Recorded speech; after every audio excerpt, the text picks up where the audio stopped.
Fala, moçada! Tudo bem? Olá, como vão?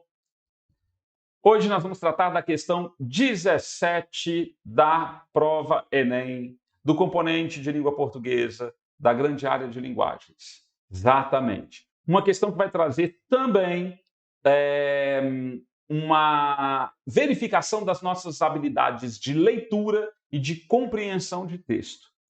Conforme tenho diversas vezes sinalizado, vários gêneros compõem os textos, né, que fazem parte da prova Enem.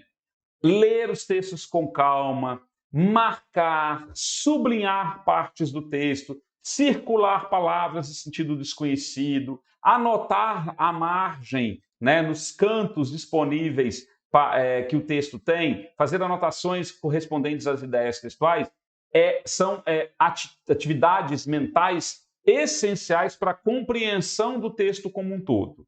E fica a dica, sempre leiam o texto, tá? No Enem, não lê o texto, a possibilidade de você acertar a questão é mínima, porque os textos, as questões estão vinculadas exatamente com os gêneros que vão cobrar habilidades de vocês, e habilidades divididas a partir de várias competências, como a competência relacionada à variação linguística, competências vinculadas à normatividade, competência vinculada, por exemplo, ao componente de artes, ao componente do tratamento do discurso textual, né, da função comunicativa do texto, do objetivo do interlocutor ou do autor, do suporte textual. Então, é fundamental sempre realizar a leitura do texto. E, para isso, nós podemos e devemos usar estratégias metacognitivas, como sublinhar partes importantes,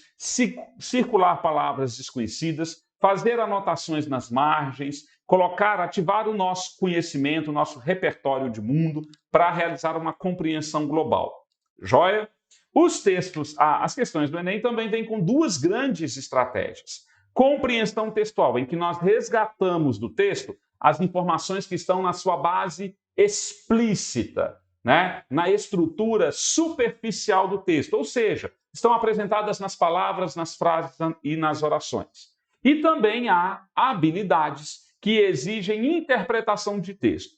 Isso significa que as questões que exigem interpretação de texto também demandam do leitor conhecimento prévio, né? Por isso a necessidade de a gente ler jornais, assistir a telejornais, ler artigos de opinião, analisar e observar editoriais, para que possamos nos abastecer de informação e de conhecimento, o que, consequentemente, contribui para uma boa compreensão e interpretação de texto. Haja vista que na interpretação são exigidas da gente habilidades de localizar informação que está implícita no texto, localizar ideias que são pressupostas ou subentendidas, fazer associações e relações. Então, tudo isso é importante dentro de questões que exigem e que demandam interpretação textual. Cujas ideias não estão explícitas no texto, não estão na superfície textual, mas estão na sua profundidade, né? Naquilo que pode ser lido nas entrelinhas do texto. Vamos então à questão número 17, que foi um texto escrito por Ferreira, né? Aptidão física e saúde na educação física escolar, ampliando o enfoque, publicado na RBCE número 2, janeiro de 2001, adaptado. Tudo indica que este texto seja um fragmento de um artigo, né? Provavelmente um artigo científico, né? E publicado em uma revista. Olha aqui o número da revista. Então, a gente tem aqui alguns dados importantes. Nunca se esqueçam, nunca ignorem a fonte, a legenda, né, que fazem parte dos textos. Afinal de contas, elas também trazem informações. Então, a partir dessa ideia preliminar de que a gente tem aqui provavelmente um artigo que vai tratar de saúde e educação física, né? Saúde física, educação física, atribuição ou aptidão física, e foi publicado em uma revista, então o texto tem a tendência de ser um texto informativo científico. Vamos a ele? Uma das mais contundentes críticas ao discurso da aptidão física relacionada à saúde está no caráter eminentemente individual de suas propostas.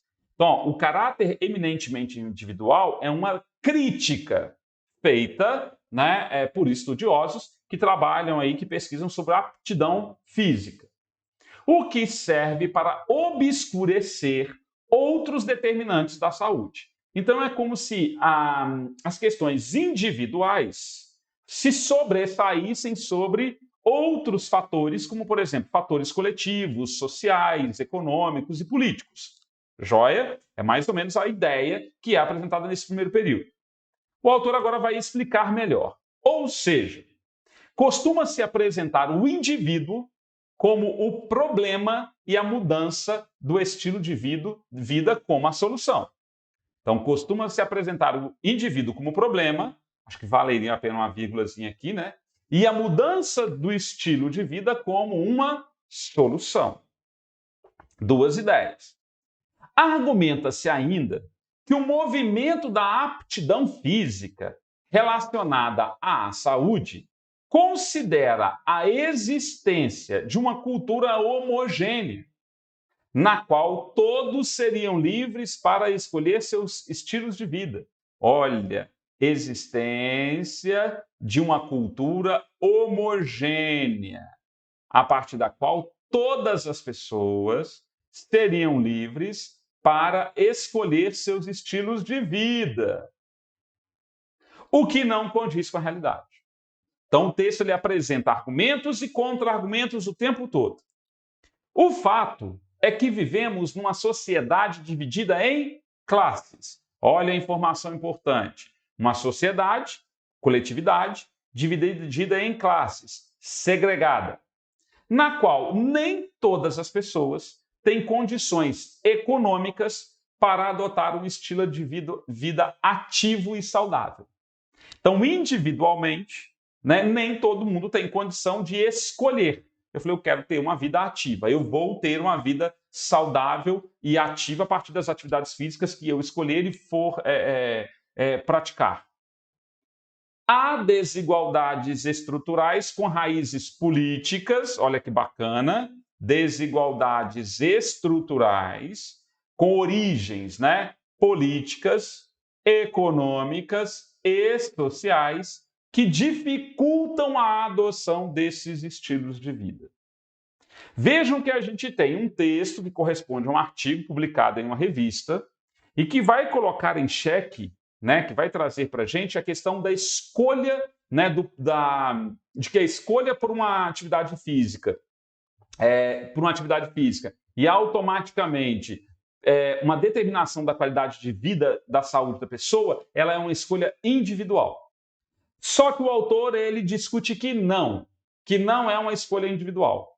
Existem características sociais que interferem na aptidão física do sujeito. Então, não é só uma escolha individual. Existem outros critérios, principalmente quando vinculados a uma sociedade extremamente desigual, do ponto de vista político, econômico e social. Com base no texto, ou seja, com base nas ideias, nas informações, nas ideias que estão implícitas no texto, a relação entre saúde e estilos de vida, então fazer uma associação entre esses dois elementos, a relação entre saúde e estilos de vida. Letra A. Constrói a ideia de que a mudança individual de hábitos promove a saúde. Então vejam só, a mudança de hábitos individual promove a saúde? Não é individual. O autor ele questiona exatamente a questão individual. Não é individual, é coletiva, é social. B. Considera a homogeneidade da escolha de hábitos saudáveis pelos indivíduos. Observem que ele vai falar sobre homogeneidade, né? A existência, veja lá, existe um grupo, né, que considera, um movimento que considera que a existência de uma cultura homogênea, na qual todos seriam livres para escolher seus estilos de vida. Então, existe um movimento de que uma sociedade homogênea permite com que todos escolham seus estilos de vida. Só que o autor sinaliza que isso não condiz com a realidade. Então, elimina a letra B. A relação entre saúde e estilos de vida reforça a necessidade de solucionar os problemas de saúde da sociedade com a prática de exercícios. Essa informação situada na alternativa C é expressa no texto. Essa ideia apresentada nessa assertiva, ela é vinculada ao texto? Nós conseguimos identificar essa ideia no texto? Vocês vão observar que não. Nós vamos reler o texto e, ao relê-lo, a gente não identifica essa relação do fato de que os problemas de saúde estão relacionados, problemas de saúde da sociedade estão relacionados com práticas de exercício. Não existe essa ideia presente no texto. Se não existe essa ideia, a gente também elimina a alternativa C. Alternativa D. Então, a relação entre saúde e estilos de vida problematiza a organização social e seu impacto na mudança de hábitos dos indivíduos. Problematiza a organização social? Sim. Por que problematiza? Porque diz que as sociedades elas são desiguais, né? Existe uma desigualdade estrutural na sociedade, seja do ponto de vista social, seja econômico ou seja político. Então, isso é um fato. Essa desigualdade, ela impacta os hábitos de atividades dos indivíduos? Impactam. Porque alguns indivíduos podem realizar atividades físicas e outros não. Né? A desigualdade social, econômica e política, ela rompe com a homogeneidade. Né? Ela não possibilita essa homogeneidade. Então, essa questão poderia ser um possível gabarito da questão, né? Essa alternativa. Mas vamos à letra E. A relação entre saúde e estilos de vida reproduz a noção de que a melhoria da aptidão física pela prática de exercícios promove a saúde. Então, veja lá, a melhoria da aptidão física pela prática de exercícios promove a saúde. Essa ideia, ela está presente no texto de que a saúde ela é promovida por meio da prática de exercícios físicos, o que leva à melhoria da aptidão física. Então, observem que o texto ele não traz essa ideia explícita, nem implícita. O texto ele não discute a prática de exercício como promoção de saúde. Ela traz como questões de individualidade ou de coletividade impactam diretamente na escolha de atividades físicas e de desenvolvimento de práticas de exercício físico. Mas não diz respeito exatamente ao fato de que a aptidão física está relacionada à prática de exercícios para promover a saúde. Então, cuidado com as ideias que estão presentes no texto e que, às vezes, não são contempladas na sua integralidade nas alternativas propostas. Então, elimino a letra E. Automaticamente, a questão que melhor condiz com as ideias propostas no texto, a partir daquilo que é proposto no enunciado, é a alternativa D. Temos aqui, meus queridos e minhas queridas, mais uma questão em que nós precisamos ficar atento com as informações que estão presentes no texto e aquelas que são afirmadas ou anuladas a partir de cada enunciado, de cada alternativa da questão proposta. Joia? Essa relação entre analisar a alternativa e analisar o que está presente no texto ou inferido a partir dele é fundamental para uma boa realização de uma prova do Enem. Aqui nós temos, então, a capacidade, a habilidade de leitura e compreensão textual. Fiquem atentos a essa habilidade, realizem questões por meio dessas estratégias que, sem sombra de dúvida, vocês terão um sucesso garantido. E, o Te Ensina ajuda você com isso. Um beijo grande e até o nosso próximo vídeo.